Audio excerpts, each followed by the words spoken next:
سرگذشتی که میخوام براتون بگم اتفاقاتی بوده که از بچگی تا به الان که 47 سال از سنم میگذره برام رخ داده. سلام، اسمم نسیمه. یک خواهر از خودم بزرگتر و 2 برادر کوچیکتر از خودم دارم. پدرم تحصیل کرده و از کارمندان دولت بود و رتبه عالی در کارش داشت. جزء خانواده مرفه بودیم. مامان از خانواده مذهبی و نظامی بود و خیلی سختگیر. من فرزند دوم بودم. پدر مادرم در دوران بچگی برای من و خواهرم هیچی کم نمیذاشتن. همیشه لباسای خارجی میپوشیدیم. پدرم توجه و تربیت خاصی روی ما داشت. خیلی هم دوستمون داشت. وقتی 3 ساله بودم به همراه مامان برای ثبت نام به مهد کودک رفتیم. کلی از دیدن بچه‌ها ذوق زده شدم. چون بچه بازیگوش و شیطونی بودم و محیط اونجا رو خیلی دوست داشتم، سری شعرها و نقاشی‌ها و کاردستی‌ها رو یاد گرفتم. کلاً بچه باهوشی بودم. یک روز که زیاده روی توی خنده کرده بودم تنبیه شدم. مربی گفت باید بری اون اتاق تا زنگ تفریح برسه و منو راهنمایی کرد به اون اتاق. وقتی درو باز کرد دیدم یه دختر دیگه‌م اونجاست و داره بازی میکنه که دقیقاً طبقه بالای آپارتمان ما زندگی میکردن. از خوشحالی بال در آوردم. رفتم با اون همبازی شدم. خلاصه 1 سال گذشت. ما دوستای صمیمی برای هم بودیم. وقتی خونه بودیم یا اون خونه ما بود یا من خونه اونا بودم یا مهد کودک بودیم. مثل دوقلوها بودیم. کم کم زمزمه این بود که مامانم بچه دیگه‌ای در راه داره و برادرم به دنیا اومد. دیگه من اون موقع 4 سالم بود. یک روز برای زدن واکسن برادرم با همسایه که اونم بچه کوچیکی داشت به مرکز شهر رفتیم. مامانم منو به زن همسایه سپرد که بره واکسن برادرمو بزنه و برگرده. اما من چون بازیگوش بودم یه نگاه به خیابون خلوت کردم. دویدم سمت مامانم که منم باهاش برم. خیلی دوست داشتم ببینم چطوری واکسن میزنن. دویدن همانا دیگه هیچی نفهمیدم. فقط چشامو که باز کردم دیدم که یک مرد منو بغل کرده. لباس سفیدش پر از خونه. دیگه چشامو بستم. وقتی به هوش اومدم دیدم پدرم بالای سرمه. هی نوازشم میکنه. میگه خوبی؟ چیزی نمیخوای؟ پات شکسته، دماغت شکسته، لبت پاره شده. بابا جون، با خودت چی کار کردی؟ دکترها به پدرم گفته بودن دخترتون خونریزی داخلی مغزی کرده. تا از گوش یا بینیش خون بیرون نیاد باید عمل بشه. بستری بمونه. منم هی بیتابی میکردم که بریم خونه. نمیخوام بمونم اینجا. دلم برای خواهرم تنگ شده. پدرم هی بهونه‌های منو با نوازش دادنم تحمل میکرد. اما درد منو کلافه کرده بود. نه سرمو میتونستم تکون بدم، نه پامو. درخواست آب میکردم. دکترها اجازه نمیدادن. اون شب زجرآور به نفع زنده موندنم تموم شد. چون کم کم از گوشم خون اومد و باعث خوشحالی پدرم و بقیه شد. پامو گچ گرفتن و فرداش روانه خونه شدیم. 2 ماه عذاب آور بود تا پامو از گچ باز کردن. شیر مامانم خوش شده بود از غصه زیاد. خیلی میونه خوبی با من نداشت. کم کم سختی‌های زندگی من از همینجا شروع شد. روز به روز که بزرگتر می شدم، فشارها بیشتر، سختگیری‌ها بیشتر می شد. تا اینکه برادر دومم به دنیا آمد. دیگه از بچگی و بازی و دنیای بچگی باید خداحافظی می کردم. چون همه ما بچه‌ها هر کدوم 4 سال با هم تفاوت سنی داشتیم. من و خواهرم انگار دایه‌های پسرها بودیم و به اونا هم باید رسیدگی می کردیم. حالا 4 فرزند بودیم. بابام سخت کار می کرد و ساعت 8 شب به بعد خونه برمیگشت. مامانم با تنها دوستش نرگس خانم برای خرید اقلام کوپونی می رفتن و بچه‌ها رو به من و خواهر بزرگترم می سپرد. گاهی اوقات شام نداشتیم و خواهرم به جای درس خوندن باید شام هم درست می کرد و خودش هم بچه بود. خیلی خسته می شد. وقتی کم می آورد البته منم کمکش می کردم. صبح ساعت 5 پدرم منو برای صف نون به نونوایی می رسوند. چون راه اداره بابا دور بود سری می رفت و من باید نون می گرفتم و با ترس و لرز توی هوای تاریک برمی گشتم. چون جایی که زندگی می کردیم بکر بود، سگ داشت. از سگ‌ها می ترسیدم. باید عجله می کردم برای برگشتن. چون هم باید صبحانه می خوردم، هم قبل از ساعت 7 باید مدرسه بودم. وگرنه درب مدرسه رو می بستن و من باید با مادر یا پدرم میرفتم تا عذرمو موجه کنن. وقتی من و خواهرم از مدرسه برمیگشتیم، غذایی در کار نبود. مامان همیشه مشغول صحبت کردن با همسایه روبرویی، زهرا خانم، که من و خواهرم خیلی ازش بدمون میومد بود. چون این خانم همیشه بیکار بود و وقت دیگرانو میگرفت. باعث میشد که مامانم به هیچ کار خونه رسیدگی نکنه و ما بچه‌ها وقتی از مدرسه برمیگردیم گرسنه بمونیم.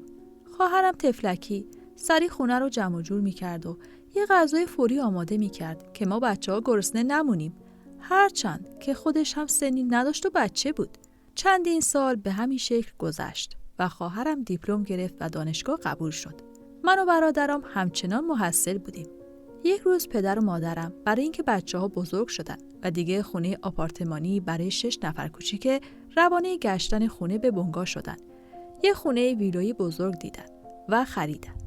از اونجا نقل مکان کردیم، اما هنوز آپارتمان رو بابا نفروخته بود.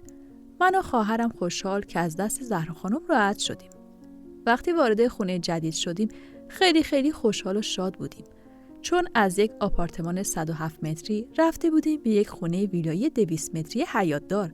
باغچه قشنگی داشت، اتاق‌های بزرگ و نورگیر. عالی بود. چند ماهی گذشت که برای خواهرم خواستگار اومد و پاسخ مثبت داد و من که خیلی از نظر عاطفی به خواهرم وابسته بودم افسردگی گرفتم. نمیدونستم خوشحال باشم یا ناراحت. بالاخره چند ماهی نامزد بودن و عروسی سر گرفت و خواهرم به خونه بخت رفت. منم احساس تنهایی عجیبی داشتم. مامانم با کاروان‌های زیارتی مسافرت میرفت و مسئولیت خونه پدر و برادرها به دوش من گذاشته بود. خسته بودم، اذیت می‌شدم. چندین سال قبل بابا با برادرش قطع رابطه بود. مثلا حدود 20 سالی میشد. چون زنموی بدجنسی داشتم و نمیذاشت این دوتا برادر راحت همدیگر رو ببینن و ملاقات کنن. یک روز دیدم زنگ خونه رو زدن. یک خانم با دستگل اومد جلوی در. گفت سلام، خوبی؟ گفتم سلام. گفت من دختر عموی شما هستم. عمو خونه هست؟ زبونم بند اومده بود. نمیدونستم چی باید بگم. بعد 20 سال اومدن آیا اجازه داشتم از طرف پدرم دعوتشون کنم توی خونه یا نه؟ نمیدونستم چی کار کنم. در رو بستم و اومدم توی خونه. به مامانم گفتم یه خانومی اومده میگه دختر عموتم. سریع چادرش رو سرش انداخت و رفت دم در. تعارف کرد اومدن داخل خونه. مامان پرسید چه کسی آدرس منزل ما رو داده؟ گفتن ما رفتیم دم خونه قبلی، همسایه به نام زهرا خانم گفت که آدرستون اینجاست. ما هم اومدیم برای اینکه شما رو دعوت کنیم عروسی خواهر کوچیکم. عمو و شما باید حضور داشته باشین. این خواسته پدرمه. بازم زهرا خانم بدون اجازه کارهای اشتباه کرد که آرامشی که تا اون لحظه داشتیم از اون ساعت به بعد هرگز نداشتیم و هرگز این زن رو نخواهم بخشید. بابا از سر کار برگشت و با دیدن برادرزادش تعجب کرد. البته بسیار خوشحال شد، مخصوصا وقتی شنید بحث عروسی هست و ایشون هم باید حضور داشته باشه. قرار شد شب حنابندان همگی به منزل عمو بریم. بعد 20 سال همگی همدیگر رو ببینن. منم که شیطون بودم خودم مرتب کردم و خیلی دوست داشتم عمومو ببینم. شب موعود فرا رسید و همراه خانواده وقتی وارد منزل عمو شدیم یه حالت عجیب و بیگانگی داشتم. بچه‌های عمو 3 دختر و 1 پسر که 1 دخترشون در نوجوانی فوت کرده بود و 1 دختر ازدواج کرده بود. 1 دختر هم شب حنابندانش بود. اما پسرشون همچنان مجرد و 5 سال از من بزرگتر بود. همین رفتن از در و سلام کردن به پسر عمو همانا، عاشق شدن پسر عموم همانا که در مجلس عروسی عمو منو از بابا خواستگاری کرد برای تنها پسرش. نظر منو پرسیدن. گفتم هرچی بابام بگه. چون من هیچی از زندگی مشترک نمیدونستم و هدفم این بود که هر دو برادر به هم نزدیکتر بشن و صمیمیتشون به خاطر ما بیشتر و بیشتر بشه و دیگه کدورتی بینشون پیش نیاد. 1-2 ماه گذشت. وثیقه محرمیتی خوندن که برای آزمایش ژنتیک بریم و کارهای اولیه رو انجام بدیم. در همین حین عمو فوت کرد و بحث زندگی ما نیمه کاره موند. چندین ماه گذشت. پسرمو که آخرای هفته همیشه میومد خونه ما همش به پدرم اصرار میکرد که اجازه بدید ما عقد کنیم. اما بابا میگفت نه زوده. خلاصه اینقدر زیر پای پدرم نشست تا قبول کرد که یک عقد محضری انجام دادیم. یک مهمونی کوچولو خونه بابا گرفتیم. اما روز عروسی رو مشخص نکردن. از اینجا به بعد که عقد کردیم زنمون شروع کرد به اذیت و آزارهای نهفته 20 ساله. از پدرهامون بدگویی میکرد. به خانواده من توهین میکرد. اما من هیچی نمیگفتم. فقط گوش میکردم. کم کم به پسرش چیزایی میگفت که عصبانی بشه و منو کتک بزنه. مثلا میگفت خواهرات چادر سرشون میکنن. چرا زنت مانتو میپوشه؟ باید از فردا چادر سرش کنه. همسر منم میومد به جای اینکه با مهربونی بگه من دوست دارم چادر سر کنی، منو به باد کتک میگرفت. انگشتمو میشکوند. تمام جونمو از بالا تا پایین سیاه و کبود میکرد. اونقدر منو میزد تا از هوش میرفتم. بعد منو میبرد مینداخت توی اتاق تا کبودی ها خوب بشه. بعدش هم منو میبرد خونه بابام. چندین بار این اتفاق افتاد. هر دفعه 3 یا 4 ماه قهر بودیم. میرفت و نمیومد عذرخواهی کنه. 5 سال به همین منوال گذشت. دیگه جونم به لبم رسیده بود. گفتم مرگ 1 بار، شیون 1 بار. نمیخوامش. فقط از این که اسم طلاق روم باشه میترسیدم. اما خانوادش وقتی من کتک میخوردم خوشحالی میکردن، من عذاب میکشیدم. دیگه عمویی هم وجود نداشت از من دفاع کنه. خسته بودم. تمام استخونام هر دفعه از یه جای آسیب میدید. اگه میمردم خیلی بهتر بود. همیشه لباس پوشیده میپوشیدم تا کبودی های بدنم جلوی خانوادم پیدا نباشه. تصمیم جدی گرفتم و به بابا گفتم دیگه آشتی نمی کنم. طلاق میخوام. با مشورت یک وکیل درخواست طلاق دادیم. اما پسر عموم همچنان امتناع میکرد و سر جلسات دادگاه حاضر نمیشد. و کار دادگاه چند ماه طول کشید. یک روز که بابا وقتی به خونه برگشت، دیدم پسر عموم همراهش اومده که فرصت دوباره برای زندگیمون ازم بگیره. اما من درخواستش رو رد کردم. اونم به خاطر تلافی چون خیلی دوستم داشت، شناسنامه‌مو از قبل که دستش بود از دادنش امتناع میکرد. تهدید کرد و رفت. به هر حال طلاق داشت سیر قانونی خودش رو طی میکرد. پسر عموم به تذکراتی که از طرف دادسرا دریافت میکرد همچنان بی اهمیت بود و در آخر طلاق غیابی برای من صادر شد. خیلی هم خوشحال شدم. اما دیگه شناسنامه‌ای در کار نبود تا امضایی بشه و طلاق رو ثبت کنن. بابا چندین بار بهش زنگ زد تا شناسنامه رو بگیره. اما ایشون گفتن گمش کردم. دفعه بعدش گفت دادم بهتون. حرفاش همش عوض میشد. تصمیم گرفتیم بریم ثبت احوال تا شناسنامه جدیدی بگیرم که خودش هم دردسرهایی داشت و زمان زیادی طول میکشید. بالاخره شناسنامه آماده شد و برای ثبت طلاق رفتیم. حالم یه جوری بود که انگار تازه از مادر متولد شده بودم. خلاص شدم. از اون بحران، بدبختی، کتک خوردنها، قطع رابطه و ندیدن این خانواده بهترین درمان بود. مامان کم کم شروع کرد به بدقلقی که الان همه ازدواج کردن. تو موندی و سرکوفتاش که من گفتم اینا درست حسابی نیستن. پدرت باعث این اتفاق بوده. منم چون دیگه تا اون موقع 22 ساله شده بودم، حرفای مامان در مقابل اون کتک خوردنها چیزی مثل نوازش دادن بود. هیچی نمیگفتم چون جوابی هم نداشتم. شروع کردم آگهی‌های استخدامی رو خوندن. رفتم مصاحبه و 2-3 روز بعد تماس گرفتن که بیا استخدام شدی. منم خوشحال از این که نصف روز حداقل خونه نیستم تا سرکوف بشنوم راهی کار شدم. محل کارم زیاد دور نبود. با یک اتوبوس میرفتم و با یک اتوبوس برمیگشتم. کارفرما آقای پرنیان بسیار مرد خوب و مهربونی بود. 2 دختر دیگه هم غیر از من اونجا کار میکردن. با جون و دل کار میکردم. به خاطر اینکه همه چی رو فراموش کنم، همه چی خوب و آروم پیش میرفت. تا اینکه خواهرم تماس گرفت. اساس کشی داره و من باید برم کمکش. رفتیم چند تا خونه دیدیم. خونه مورد نظر رو انتخاب کرد. فرداش برای بازدید مجدد که رفتیم، خانم صاحب خونه به من گفت شما مجردی؟ گفتم بله. رو به خواهرم کرد و گفت برای پسرم دنبال چنین دختری هستم. انشالله اساستونو که آوردین این خونه، خواهرتو برای پسرم خواستگاری میکنم. زن مهربون و خیلی مؤدبی بود. بعد ما رو برد منزل خودش که طبقه بالا بود. تا یک چایی ما رو مهمون کنه و بیشتر با ما آشنا بشه. سوالات مختلفی از جمله چند تا بچه هستین؟ پدرت شغلش چیه؟ منزلشون کجاست؟ همه اینا رو از ما پرسید. ما هم چای رو سریع خوردیم تا زودتر بیاییم بیرون. بالاخره خواهرم اسباب کشیش رو انجام داد. آخرین روز که برای برگشتنم داشتم آماده می شدم، دیدم یه پسر جوان و خوشتیپ روی پله نشسته و زور زده به من. بی‌اعتنا از کنارش رد شدم. درب حیاط رو باز کردم و سوار آژانس شدم و برگشتم خونه.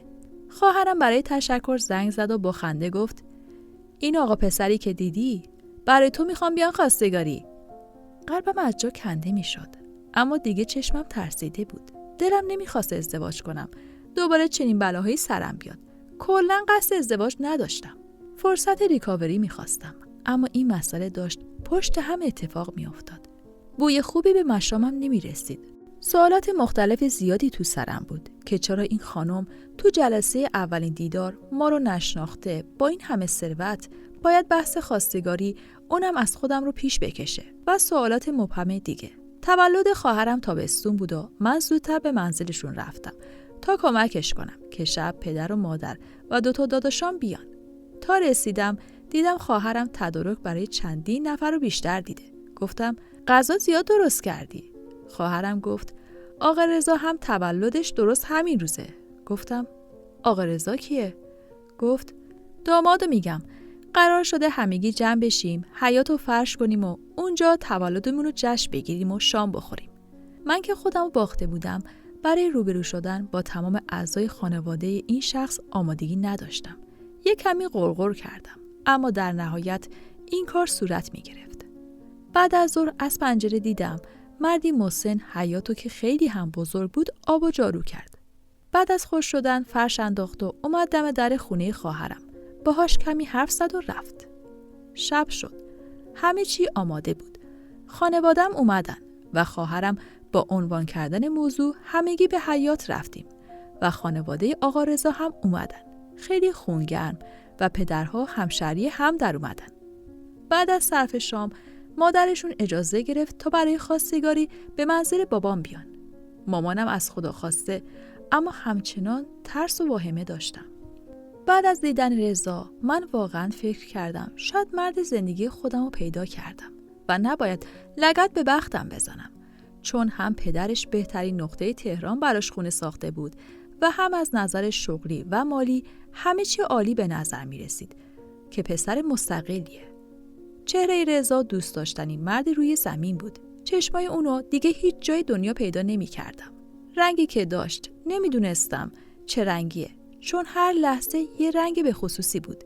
در کوتاه‌ترین زمان عاشق‌ترین بودم، اما ناخواسته همه چی به عجله گذشت. روز بله برون مصادف شد با روز تولدم در اولین روزهای مهر. روز عقد و سریع انتخاب کردن. همینجور روزها تند و تند میگذشت تا عقد کردیم.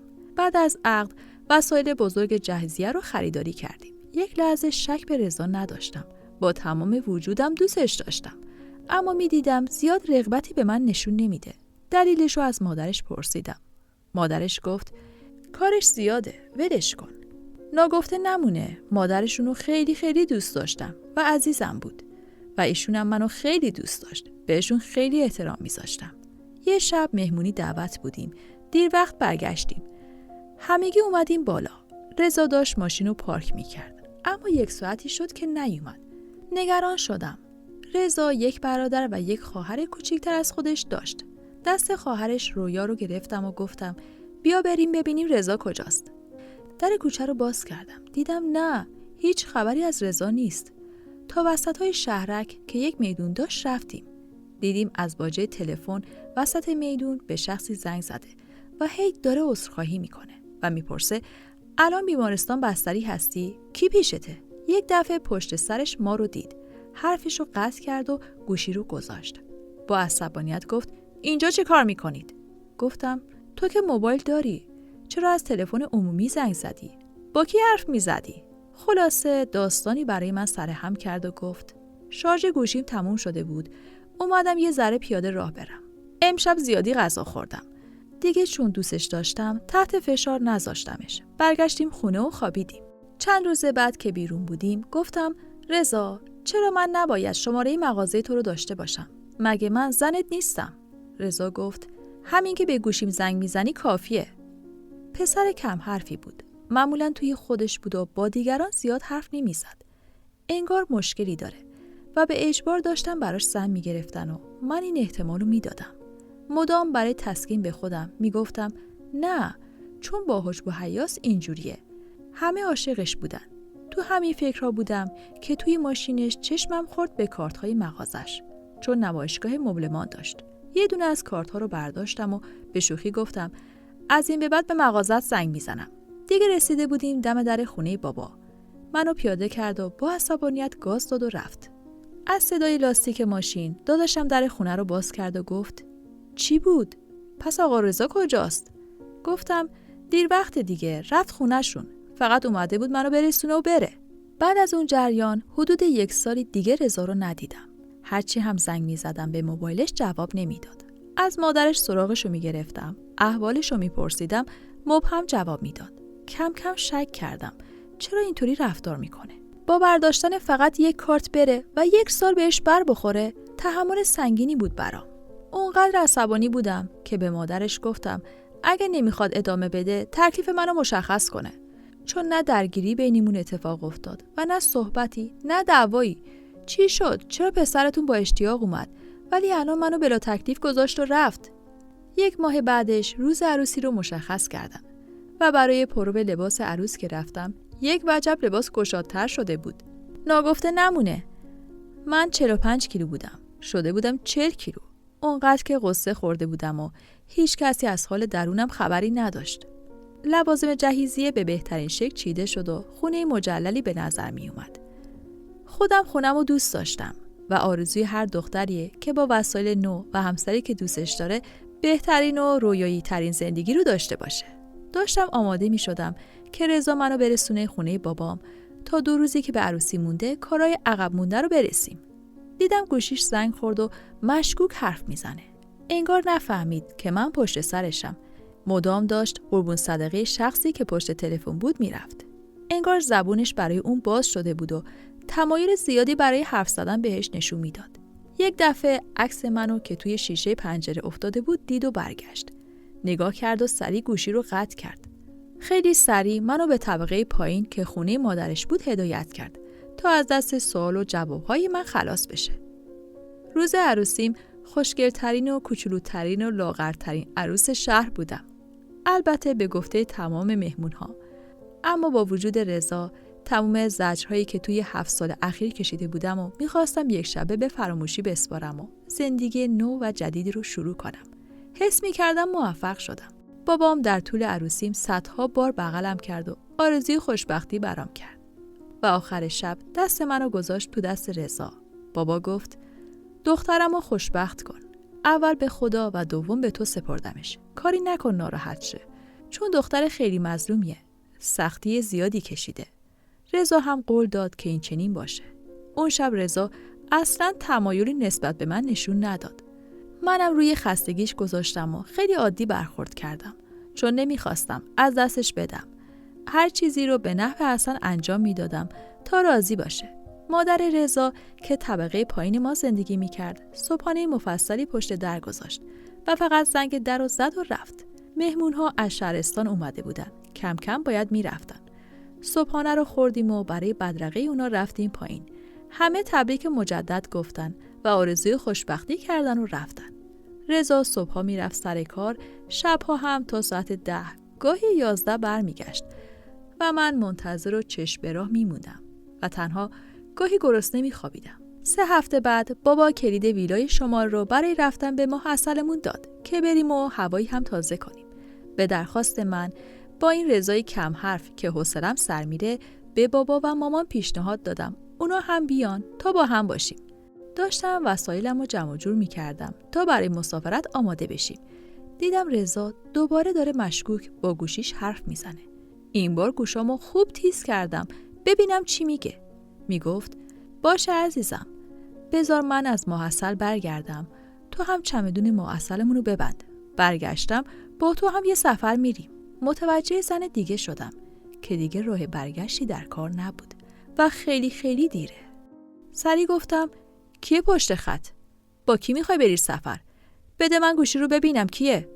رضا هم از دادن گوشی امتناع کرد. هراسون خودم رو رسوندم طبقه پایین خونه پدر شوهرم. در رو کوبیدم. مامانش با تعجب در رو باز کرد و گفت چی شده عزیزم؟ گفتم پسرتون با کسی دیگه ای قول و قرار میذاره. من چند وقتی هست که بهش شک کردم. مامان رضا دست پاچه شد. داد زد توی راپله که رضا آخر سر کار خودتو کردی؟ برای آروم کردنم خیلی تلاش کرد، اما من خیلی گریه کردم. رو کردم به پدر شوهرم. گفتم من آرزو داشتم که با رضا ازدواج کنم، اما شما چیزایی میدونستید که از من مخفی کردید. شما در حق من خیانت کردید. کم کم زبون پدر شوهر باز شد و همه چی رو تعریف کرد که رضا چندین ساله که درگیر یک زنیه که به خاطر رضا از شوهرش جدا شده، بلکه رضا باهاش ازدواج کنه، اما از رضا چندین سال بزرگتره. 2-3 تا بچه هم ازش باردار شده و کورتاژ کرده. چون ما راضی نیستیم اونو بگیره، اومدیم شما رو برای رضا انتخاب کردیم تا رضا دست از اون زنه بکشه. تازه اونجا متوجه بدبخت شدن خودم شدم. اون شبی که دیدم نیست و رفتم دنبالش توی میدون محل، اونجا پیداش کردم و دیدم که از باجه تلفن حرف میزنه. اون زمان خانم بیمارستان بوده و کورتاژ کرده تا بچه رضا رو بندازه. چقدر احساس حقارت و پشیمونی کردم.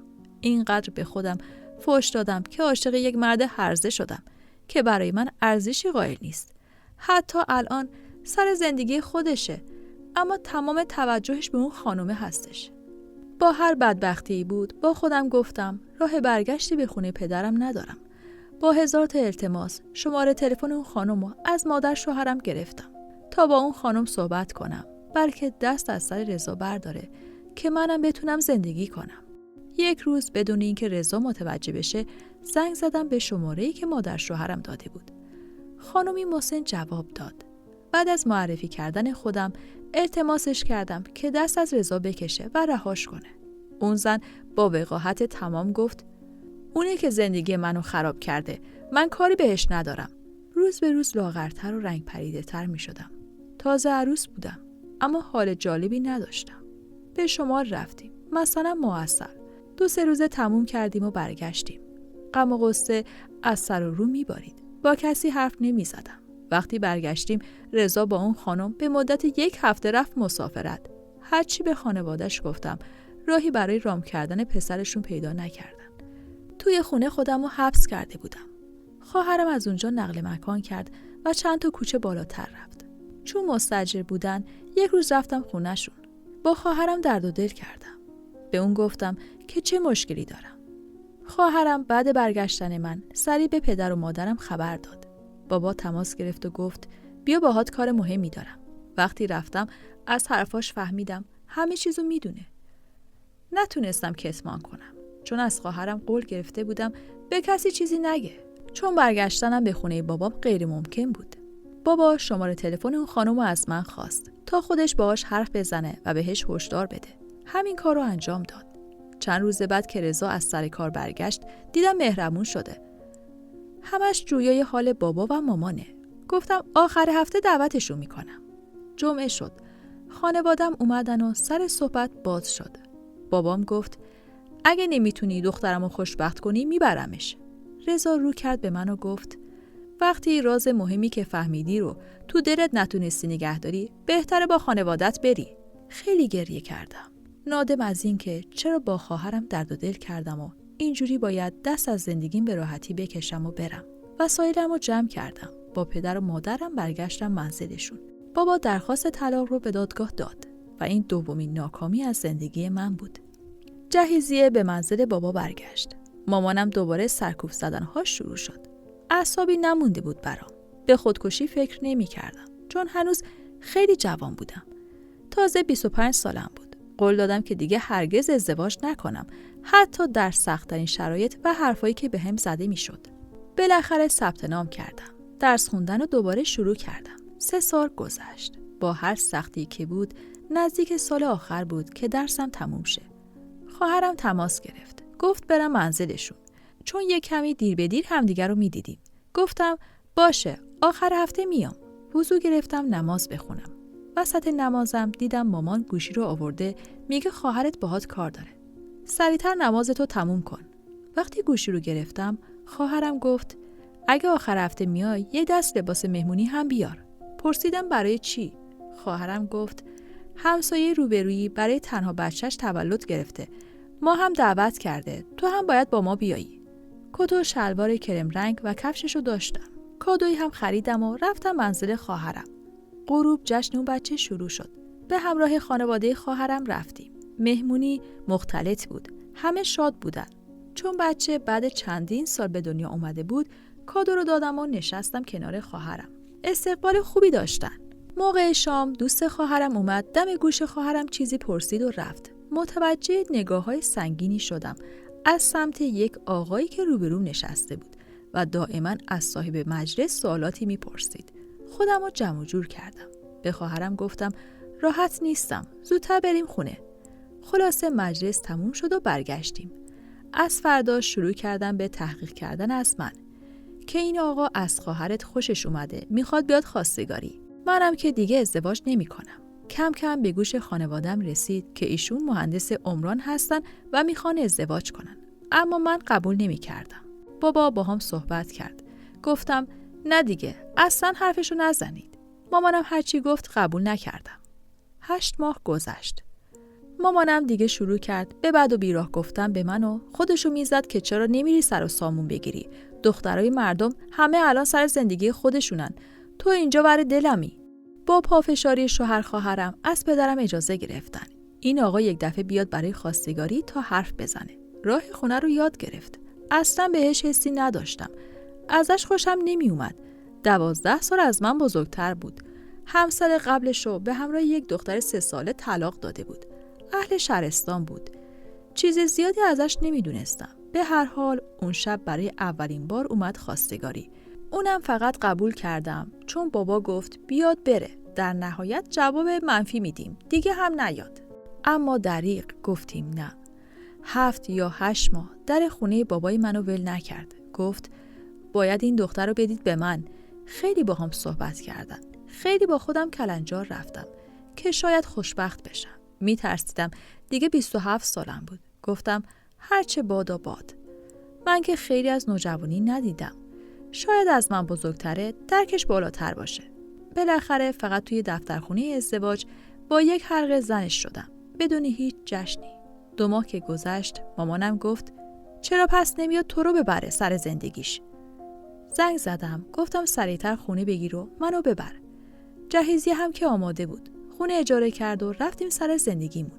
کم کم متوجه شدم شکاک و بددله. باز به روی خودم نیاوردم. گفتم مرد دیگه شاید با توجه به زندگی قبلش که تعریف کرده از اون خانم خاطره بدی داره. هر هفته فامیل هایی که من نمیشناختمشون از شهرستان سرازیر تهران میشدن و 1-2 هفته توی منزل ما به خوشگذرونی و بیمارستان رفتن میگذروندن. چند ماهی همینجوری گذشت. واقعا خسته می شدم. مثل کلفت‌ها باید چند مدل غذا درست می کردم تا به مهمونا خوش بگذره. اگه غذای تکراری سر سفره بود، همسرم جلوی مهمونا منو سکه 1 پول می کرد. آبرومو می برد. اخلاق بدی داشت. اگه اعتراض می کردم، به بابا زنگ می زد و شکایت منو می کرد. چون منم آدم بی‌زبونی بودم. یه ذره اگه خسته می شدم و اخمی می کردم، زنگ می زد و به خانواده‌ام می گفت این کارها رو جلوی فامیل های من می کنه. زنگ گرفتم برای همین کارا. 1 سالی گذشت. متوجه شدم این آقا پولی در بساط نداره. منم باردارم. اجاره خونه ها عقب افتاده. فامیل ها ولکن منزل ما نبودن. حالم از این زندگی بی سامان به هم می خورد. با خودم گفتم الان چه وقت بارداری بود؟ با مشورت بابام و قرض کردن پول ازش از کرج به تهران برگشتیم و خونه اجاره کردیم. فقط چند ماه مونده بود دختر کوچولوم به دنیا بیاد. اما این آقا نه کار داشت نه پولی. نمیدونستم چی کار کنم. قند فله میگرفتم، بسته بندی میکردم و به مغازه‌دارها میفروختم تا نون شبمون در بیاد. با کمک و اصرار من به آگهی‌های روزنامه زنگ میزدیم بلکه کاری پیدا کنه. بچه اگه به دنیا بیاد چطوری باید تامین بشه؟ از اونجایی که خدا هیچ کس رو دست خالی بر نمیگردونه، دعاها مستجاب شد. مشاور ملکی در یکی از بهترین مناطق تهران شد و توی این فاصله از فحش و شکاکی و بد و بیراه گفتن به من و خانوادم کم نمیذاشت. اما من دیگه بچه دار می شدم. چاره جزی نمی دیدم و باید زندگی کنم. بچه هم به پدر احتیاج داره هم مادر. روزها به سختی می گذشت. موقع به دنیا آمدن دخترم بود. با 1000 امید و آرزو دوستش داشتم که به دنیا میاد و زندگیمو عوض میکنه و سرم به اون گرم میشه. دختر خوشگلی به دنیا آوردم. با هیچ چیزی عوضش نمیکنم. تمام عمر و جوانی من تو این بچه خلاصه شد. تمام رنج‌ها و خستگی‌هام در رفت. از خدای خودم همیشه به خاطر سالم بودنش تشکر میکنم. 5 سالی با ناملایمت‌های زندگیم گذشت. همسرم سکته قلبی کرد و مجبور شدیم به توصیه بابا طبقه بالا بریم تا اگه مشکلی پیش اومد اونا کمک باشن. سکته دوم رو هم منزل بابا بودیم که زد. چون دکتر توصیه کرده بود دیگه مواد مخدر استفاده نکنه. اما استفاده میکرد. خسته بودم. زندگی خوبی نداشتم. همسرم اعصاب درستی نداشت. دلم میخواست بچه‌مو بردارم و به گوشه پناه ببرم که هیچ احدی پیدامون نکنه. کم کم زمزمش به گوش رسید که از مشاوری میخوام خودم دفتری بزنم و کارمو شروع کنم. برای ارتقای کارش هیچ ذوقی نداشتم. اما در منزل کمکاری و بی‌احترامی هم نمی‌کردم. وضعیت مالی خوبی پیدا کرد. کم کم به مسافرت‌های خارجی رفتیم. نگاه‌های هرزش رو نمیتونستم تحمل کنم. توی هتل میموندم. به بهونه استخر دائم لای زنها بود. آخرین سفرم سفر حج بود که با مامان و خواهر و بچم رفتیم. که اونجا به مامان و خواهرم افترا زد که شما دوتا با عرب‌ها قرار میذارید که کجاها میبرنتون. مامان و خواهرم دلخور که هم سفرمون شدن. اون مسافرت رو بهمون کوفت کرد و برگشتیم ایران. بعد از اون برگشت خوردن چک‌ها و بدهی‌ها و طلبکارها بود که بابام با شنیدن اومدن طلبکارها جلوی در خونه حالش بد میشه، ایست قلبی کرد و فوت شد. تو مراسم سوم بابام ایشون به خاطر کلاهبرداری بازداشت شد و محکوم به 7 سال زندان. من موندم با یک دختر بچه 9 ساله که دلش میخواست یک روزنه امید پیدا بشه. فقط از دست این بشر راحت بشه. بعد 2 سال از محکومیتش میگذشت که درخواست طلاق دادم و طلاقم غیابی صورت گرفت. مامانم منو از طبقه بالای خونه بلند کرد و گفت ورثه شده، باید بری. با ارثیه‌ای که از فروش آپارتمان بابام رسید، یه خونه برای خودم و دخترم اجاره کردم. و بعد از اینکه یک مقدار حالم بهتر شد، به عنوان کارمند استخدام یک دفتر خصوصی شدم. و تا به الان اموراتمون رو میگذرونم.